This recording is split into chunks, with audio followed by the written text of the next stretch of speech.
কাছে যাও, একটু কি তুমি টের পাও কার পাশা গেছে কার টেবিলে, খেলা যে চলছে কোন লেভেলে।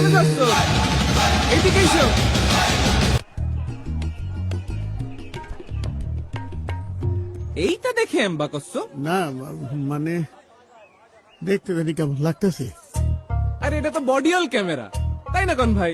বডিওল না, বডি ওর্ন ক্যামেরা। ওই একই কথা। তা এটা দিয়ে কি করে? আমি তোমারে বুঝাই, দাঁড়াও। এইটা দিয়ে ভোট কেন্দ্রে কিডা আসতেছে কিডা যাচ্ছে সব দেখা যাবে। আবার ধরো ইলেকশনের দিন কেউ ঝামেলা করতে চাইলো, সাথে সাথে বডি অন ক্যামেরার এসওএস বাটনটা সব দিলি, তখনই কন্ট্রোল রুমের যে মনিটর আছে সেখানে এই ক্যামেরার ছবি সবার সামনে ভাইসে উঠবি। কন্ট্রোল রুমেতে পুলিশের কাছে জিজ্ঞেস বুঝে সমস্যাটা কি, পুলিশে আর একটা বাটন চাইবে যখনই কইব সাথে সাথে ডাইরেক্ট অ্যাকশন। তখনই সশস্ত্র বাহিনী, বিজিবি ও আইন শৃঙ্খলা বাহিনী আইসে এই সন্ত্রাসীগুলারে ধরে যে যে আকাম করব একদম লাল দালানে ঢুকাই দিবে। বুঝিছো ব্যাপারটা? মানে আগের মতো কেউ আকাম করে পার পাবি না। চাচা, আগের দিন কি আর আছে? আমি দামিয়ার লাইলাতুল ইলেকশনের দিন শেষ। চলো ভোটটা দিয়ে আসি। চলো চলো।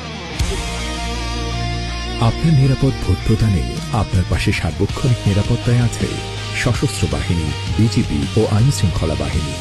শান্তিপূর্ণ ও সুষ্ঠু ভোট প্রদানে পুলিশ বাহিনীর বডিগুন ক্যামেরা ও ভোট কেন্দ্রের সিসিটিভি ক্যামেরায় সার্বক্ষণিক নজরদারিতে এবং নিরাপত্তার চাদরে বেষ্টিত থাকবে প্রত্যেকটি ভোট কেন্দ্র।